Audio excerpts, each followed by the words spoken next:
elérkeztünk a minikurzusnak a második napjához. És a leges-leges legelső az most az lenne, hogy azért lehet, hogy ez elsőre sok volt.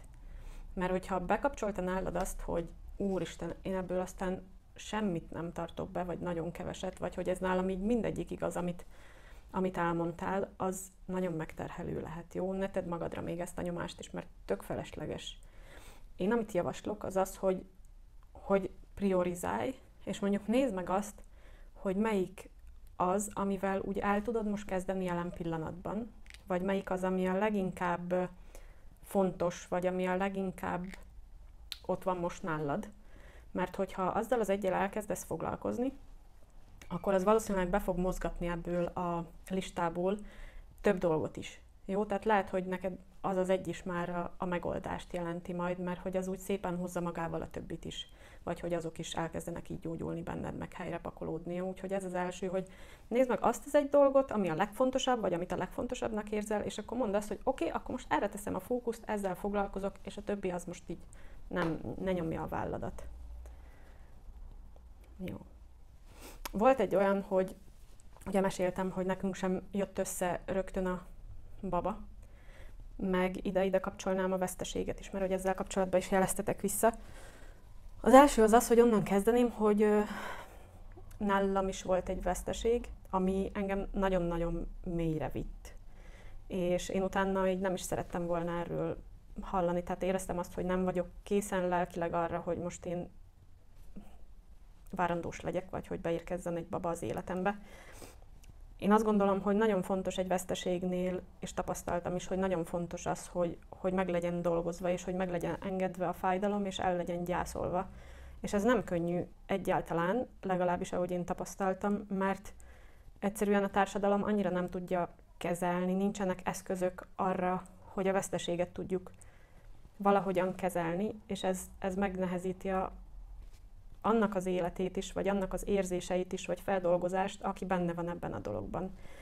És hogy szerintem ezt a lelket, aki ott megérkezett, és aztán utána ment is, hogy őt, meg ezt a veszteséget, ezt meg kell gyászolni, meg kell engedni az érzéseket, mert akkor tud majd utána felkészülni a te lelked is arra, hogy befogadjon egy új életet. Én ezt tapasztaltam. És akkor, mikor elkezdtünk próbálkozni, nem szeretem annyira ezt a szót, de most nevezzük így, amikor elkezdtünk próbálkozni, akkor több hónap is volt úgy, tehát hogy ezt a fenteket, lenteket megértem, hogy úristen, nem jön össze, pedig én aztán jogázom is, meg minden foglalkozom magammal, és végül is kiderült, nem hallgattam a testemre egyáltalán, mert hogy 14. napon kell, hogy legyen az ovuláció, és aztán kiderült, hogy nálam nem a 14. napon volt az ovuláció, hanem a 18. napon, tehát azért picivel később. És én azt éreztem egyébként a testemben, de mégsem hallgattam rá úgy első körben. Úgyhogy én LH-teszteket csináltam, és aztán végül is vissza is igazolta, hogy valóban akkor van, amikor én azt érzem a 18. nap környékén. Úgyhogy az ilyen cikluskövetés az tényleg fontos a baba tervezésnél, mert hogy oké, hogy le van írva az, hogy 14. nap, de hogy lehet, hogy ez nem úgy van egyáltalán, sőt, a legtöbbünknél nem így van. Stressz. Szerintem az fontos a stressznél, hogy első körben tudatosítsd azt, hogy tulajdonképpen mi is az, ami stresszel téged. Mert hogy minden a stresszoldásról szól amúgy, de hogy azzal, hogy oldogatjuk a stresszt, attól még nem tudjuk, hogy miért vagyunk stresszesek, vagy nem hozzuk fel tudatszintre. És szerintem ez egy tök fontos lépés itt a stressznél, hogy felhozni azt, és látni azt, hogy oké, akkor engem ez meg ez stresszel, és hogy felírni azt, hogy megfogalmazni és felírni azt, hogy egyébként meg mit tudok tenni azért, hogy ez megszűnjön, vagy változzon. Anyával való kapcsolat, ezt említettétek még többen. Igen, ez szerintem egy nagyon kardinális kérdés. Ami nekem segített ebben, az a családállítás. Az tök sokat tud abban segíteni, hogy megértsd és hogy elfogadd azt, hogy az édesanyád és a szüleid pontosan annyit tudtak adni, amennyit tudtak adni, se többet, se kevesebbet nem. Hogy ők így ezt vállalták, és ha tudott volna többet adni, akkor adott volna többet, vagy akkor csinálta volna másképp, de nem tudta. És a másik, amit még így felhozott bennem vagy ezzel kapcsolatban, az pedig az, hogy ha ő nem lenne, tehát hogy őre volt szükség ahhoz, hogy te megérkezz ide ebbe a világba. Mert ha ő nem lenne, akkor te sem lennél. És pontosan ezek a szülők kellettek ahhoz, hogy te itt legyél most. És az életet, ha más nem is, de az életet mindenképpen köszönheted neki. És ez, hogyha ez így megérkezik ide is, szívbe, akkor az szerintem egy nagy könnyedséget tud adni. Illetve még volt egy, ami tudott segíteni nekem, az az, hogy oké, csinálta valahogy anyám, de hogy én felnőtt vagyok, és van lehetőségem másként csinálni, mint ahogy ő csinálta, mert van választási lehetőségem az életemben. És szerintem ez egy tök fontos dolog ennek is a tudatosítása, meg így a megérkezése. Én biztos vagyok benne, hogy nem véletlenül indultál te most el ezen a kurzuson, mert amikor, akár csak a veszteséggel kapcsolatban, akár amikor én babát szerettem volna, mindig terelt így az utam, és mindig jöttek azok az emberek, akik tudtak egy-egy információt adni, egy-egy jó tanácsot adni. Tehát, hogy szerintem, hogyha elindulsz az úton, akkor az is lehet, hogy ebből a kurzusból most egy mondatot viszel el, vagy az is lehet, hogy írsz nekem, és én el tudlak irányítani valakihez, vagy az is lehet, hogy én tudok segíteni, vagy tehát, hogy egy csomóféle lehetőség van, de hogy elindultál, már azért legyél nagyon büszke magadra. És akkor most kanyarodnánk rá így a tegnapi témáknál arra, hogy tulajdonképpen mit is tudsz tenni, hogyha ezekből akár mindegyik, vagy akár egy-egy felmerül, vagy úgy berezonáltál rá, hogy oké, ez nálam aktuális lehet. És a legeslegelső az az, hogy megkérdeztem ugye azokat a nőket, akik jártak hozzám egyéniben, hogy nekik mi az, ami segített abban, hogy meg tudjanak foganni, és hogy összejöjjön a baba. És tök érdekes, mert egy van az, ami így folyamatosan bejött nekem a képbe, hogy az egyikőjük azt írta, hogy ő neki azt segített valójában a legjobban, hogy eldöntötte azt, hogy ő ezt most már tényleg szeretné. És nekem ez annyira erős ez a mondat, hogy basszus, tényleg, hogy oké, hogy bennünk van az, hogy anya szeretnék lenni, de ezen annyira sok minden ott lehet, egy csomó félelem, ugye, amiket itt említettünk, mi lesz a testemmel, félek feladni a karrierem, nem akarok olyan lenni, mint az anyám, vagy mi lesz 2 gyerekes anyának, vagy 3 vagy x gyerekes anyának lenni, vagy esetleg egy előző veszteség után nem akarom átélni azt, amit ott átéltem, vagy amit akkor átéltem, és hogy ezek a félelmek, ezekkel nagyon fontos dolgozni, és hogy tök rendben van mindenféle félelem, tehát hogy azt tud, hogy nem vagy ezzel egyedül, meg hogy szabad félni, tökre rendben van. Egy dolgot nem szabad szerintem, ezeket elnyomni, mert hogy az mindig a pusztító, vagy a gátló, hogyha ezeket elnyomod. És amikor megvan az, és felszínre hoztad azt, hogy tulajdonképpen mik is a félelmeid, akkor azzal nagyon fontos dolgozni. Első az, hogy megengedni, hogy ott legyen. Hogyha van olyan, akivel erről tudsz beszélni, akkor, és tudod, hogy nem elítélni fog meg okoskodni, akkor erről kezdj el beszélni támogató emberekkel, és aztán úgy tud ez a félelem, vagy ezek a félelmek szép lassan így kipörögni, és feloldódni, és hogyha ez megvan, akkor már egy nagy-nagy akadályt elgördítettél az utadból. A másik dolog, az így a testtel kapcsolatos, erre is többen jeleztétek, hogy fú, azért a testemmel nem annyira vagyok jóban, vagy elhanyagoltam, vagy nem úgy bánok vele, ahogy megérdemelné. Az a saját testünkkel való kapcsolat. Őt szeretni, és őt elfogadni úgy, ahogy van. És mondjuk egy ilyen helyzetben, amikor nem úgy működik, ahogyan szeretnénk, akkor meg aztán ez főleg egy nagy kihívás. De hogy ez a nem úgy működik, ahogy szeretném, ez sokszor csak itt van a fejünkben, mert hogy egyébként ő meg valójában ezzel a működéssel, ezzel valamit szeretne neked mutatni, és legelső körben én azt gondolom, hogy erre érdemes megnyílni, erre, hogy mit is jelez nekem a testem, vagy hogy milyen kapcsolatom van nekem tulajdonképpen a testemmel, hallom-e, érzem-e a testemet, benne vagyok-e, belakom-e a testemet, mert hogy mégiscsak ő lesz egyik az, hogy ő a te otthonod most, a lelkednek az otthona ebben az életedben, a másik meg az, hogy ő lesz a gyermekednek is a leges-leges legelső otthona.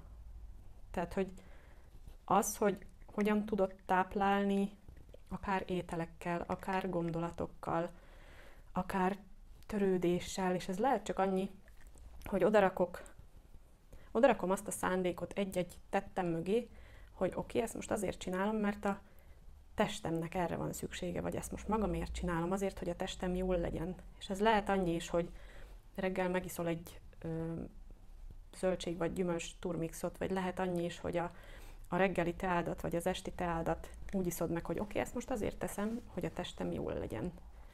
Vagy azért megyek el a piacra, és onnan vásárolok, hogy a testem jól legyen.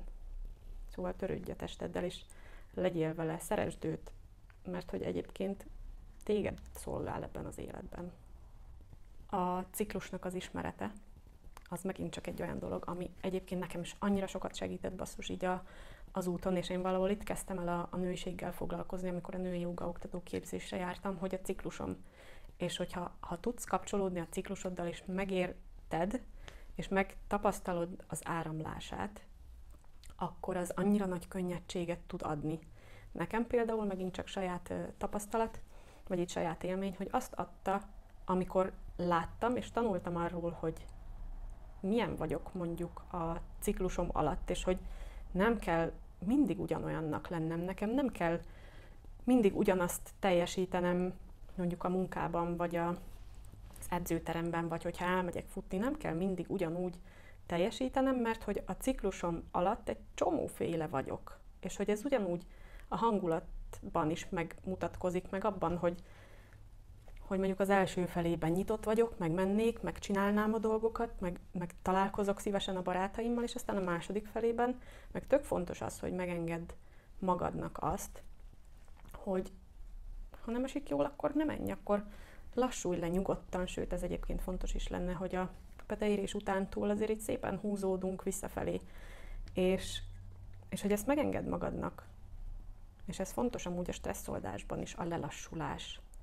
Az, hogy visszavegyél a tempóból, hogy aztán így a menstruációkor, akkor pedig tényleg megengedni azt a teljes pihenést, akkor nem kell edzőterembe menni, nem kell menni futni, hanem lehet lazítani. És itt most még jött egy gondolat, hogy akkor is értékes vagy, hogyha nem teszed bele a maximumot, és akkor is értékes vagy, hogyha éppen nem vagy produktív. És ez szerintem egy annyira fontos dolog, amit így nem kaptunk a szüleinktől megint csak, és ezt szerintem így érdemes beépíteni, meg elhinni, meg úgy működtetni. A következő azok a hitrendszerek, meg azok a dolgok, amiket mondunk magunknak, akár tudat alatt működtetve. Lehet ez például olyan, hogy nekem úgyis minden nehezen megy az életben, ezért valószínűleg a teherbeesés vagy a várandóság is tök nehéz lesz. Mert nekem amúgy tényleg mindig minden nehezen megy. Vagy az is lehet, hogy ez gyerekkorból, családból hozott ilyen hitrendszerek, de az is tökre lehet, hogy már millió meg egyszer hallottad az orvostól, hogy önnek 30% esélye van természetes úton teherbe esni, és hogy igazából ez már annyira beépült, hogy tulajdonképpen el se hiszed azt, hogy neked ez lehetséges, és hogy a te tested erre képes. És az nagyon fontos, hogy ezeket a első körben, hogy legyél tudatos arra, hogy mik ezek a mondatok, amiket már így működtetsz folyamatosan. A második pedig az, hogy ezeket váltsd le pozitív megerősítő mondatokká. Például ilyet írtam fel ide, hogy tudom, hogy a testem engem szolgál, és bízom a testemben. Vagy elfogadom, hogy csinálhatom másképpen, mint ahogy anyám csinálta, és van választásom, hogy milyen anya leszek. Ezeket akár így fel is írhatod magadnak, vagy vannak erre tök jó megerősítő mondatos meditációk, amik nekem nagyon sokat tudnak segíteni, úgyhogy ez tök jó, hogy így programozod az elmédet a pozitívra, a negatív helyett. A következő pont is a testhez kapcsolódik, de hogy ez így inkább a női szervekhez. A női szervekkel való kapcsolódás az megint csak egy olyan dolog, ami amúgy tök egyértelmű szerintem, hogy babát szeretnék, de nincs kapcsolatom a női szerveimmel, nincs is kapcsolatom azzal a területtel, ahol majd fejlődni fog ez a magzat, vagy ahol meg fog tapadni, hogy az úgy tök egyértelmű nekem, vagy úgy nagyon jön, hogy vedd fel velük a kapcsolatot. Mert hogy annyira szép kapcsolódást ki lehet alakítani így a méheddel, a petefészkeddel, és nekik az elfogadásuk, meg a szeretetteljes átölelésük, mondjuk így gondolatban, az tök sokat tud adni, és az nagyon gyógyító tud lenni. Úgyhogy kapcsolódj minél többet a női szerveiddel, akár csak annyi is tökre elég, hogy odarakod a meleg tenyeredet, és megfigyeled, hogy milyen az érintés, mikor odarakod a méhedhez, vagy a petefészkeidhez, vagy milyen érzés rájuk gondolni, vagy úgy milyennek képzeled el őket, hogyha lehúnyod a szemed. Lehet kapcsolódni akár női jogában, meditációban, a női szervekkel, akár tényleg csak érintésben, méhmasszázsban, mert hogy azáltal, hogyha átmozgatod őket, akár egy női jogával, vagy egy ilyen méhmasszázsal, azzal a működésüket, meg az energiaellátásukat is tudod serkenteni, meg jobbá tenni. 2 mondat erejéig behoznám azért a párkapcsolatot is. Ez csak azért, mert volt már olyan tapasztalatom, amikor baba témával kapcsolatban kezdett el hozzám járni valaki, és aztán hát nem baba lett belőle, hanem szakítás lett belőle, mert hogy kiderült, hogy tulajdonképpen a párkapcsolat nem is olyan, ahova tudna vállalni egy gyereket, vagy tudnának vállalni egy gyereket, és hogyha ott vannak kérdések, vagy felmerültek benned félelmek, hogy a párod milyen apa lesz, vagy tud-e téged támogatni, akár hogyha megérkezik a baba, ott lesz-e melletted, és ez jöhet abból is megint csak így a családrendszerre visszatérve, hogy mondjuk a te apukád nem volt ott. Tehát ez lehet, hogy nem is az ő sara úgymond, hanem csak benned van ez a félelem. Akkor erről nagyon érdemes beszélni a pároddal, hogy neki milyen félelmei vannak mondjuk az apasággal kapcsolatban, vagy benned milyen félelmek vannak. És ezt így átbeszélni őszintén, hogy meg lehessen nyílni, és ebből jön is már az intimitás. Hogy az intimitás az ne...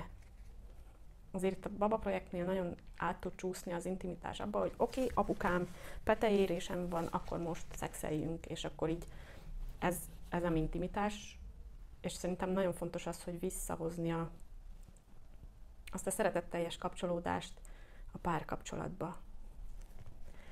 És nekem ebben például tök sokat segítettek a párkapcsolati kártyák.